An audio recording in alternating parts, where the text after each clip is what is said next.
Welcome to Om Swad. Egg samosa ಮಾಡೋಣ. ಈ ವಿಡಿಯೋದಲ್ಲಿ ನಾವು ಎಗ್ ಸಮೋಸ ಮಾಡೋದು ಹೇಗೆ ಅಂತ ನೋಡೋಣ.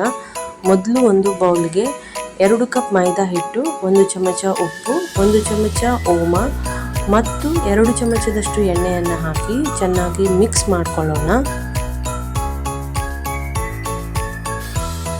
ಇದಕ್ಕೆ ಸ್ವಲ್ಪವೇ ನೀರನ್ನು ಹಾಕಿ ನಾವು ಹಿಟ್ಟನ್ನು ಕಲಿಸ್ಕೊಳ್ಳೋಣ. ಇದು ಚಪಾತಿ ಹಿಟ್ಟಿಗಿಂತ ಸ್ವಲ್ಪ ಗಟ್ಟಿಯಾಗಿ ನಾವು ಕಲಿಸ್ಕೊಳ್ಬೇಕಾಗತ್ತೆ. ಹಿಟ್ಟನ್ನು ಕಲಿಸಿದ ನಂತರ ಅದರ ಮೇಲೆ 2 ಚಮಚ ಎಣ್ಣೆಯನ್ನು ಹಾಕಿ ಚೆನ್ನಾಗಿ ಸವರಿ ಒಂದು 20 ನಿಮಿಷಗಳ ಕಾಲ ಅದನ್ನು ಹಾಗೆ ಇಟ್ಬಿಡೋಣ.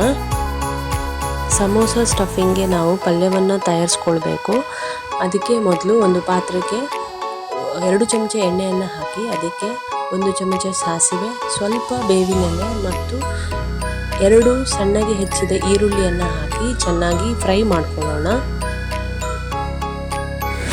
ನಂತರ ಇದಕ್ಕೆ 1 ಚಮಚದಷ್ಟು ಶುಂಠಿ ಬೆಳ್ಳುಳ್ಳಿ ಪೇಸ್ಟನ್ನು ಹಾಕಿ ಚೆನ್ನಾಗಿ ಮಿಕ್ಸ್ ಮಾಡ್ಕೊಳ್ಳೋಣ. ಈಗ ಸಣ್ಣಗೆ ಹೆಚ್ಚಿರುವಂತಹ ಕ್ಯಾಬೇಜ್, ಬಟಾಟೆ, ನೆನೆಸಿಟ್ಟಂತಹ ಬಟಾಣಿ ಮತ್ತು ಸ್ವಲ್ಪ ನೀರನ್ನು ಹಾಕಿ ನಾವು ತರಕಾರಿಯನ್ನು ಬೇಯಿಸ್ಕೊಳ್ಳೋಣ.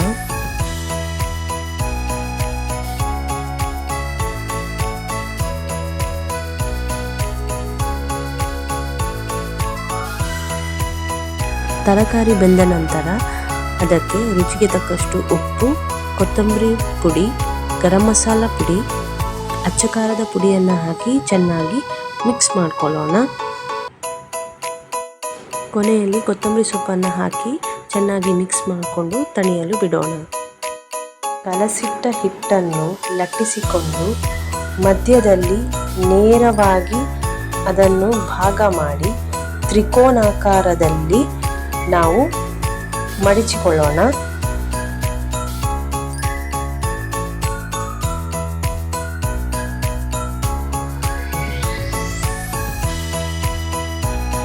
ನಂತರ ಇದರ ಒಳಗೆ ನಾವು ತಯಾರಿಸಿದ ತರಕಾರಿಯ ಪಲ್ಯವನ್ನು ಹಾಕಿ ಮತ್ತು ಬೇಯಿಸಿಕೊಂಡ ಮೊಟ್ಟೆಯ ಅರ್ಧ ಭಾಗವನ್ನು ಹಾಕಿ ಅದನ್ನು ಮುಚ್ಚೋಣ.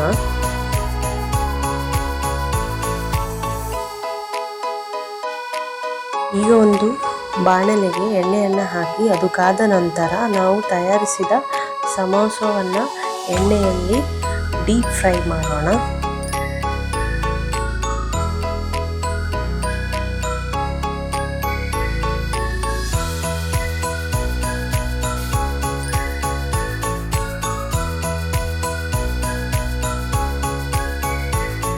ಮನೆಯಲ್ಲಿ ಸುಲಭ ರೀತಿಯಲ್ಲಿ ತಯಾರಿಸಬಹುದಾದಂತಹ ಎಗ್ ಸಮೋಸ.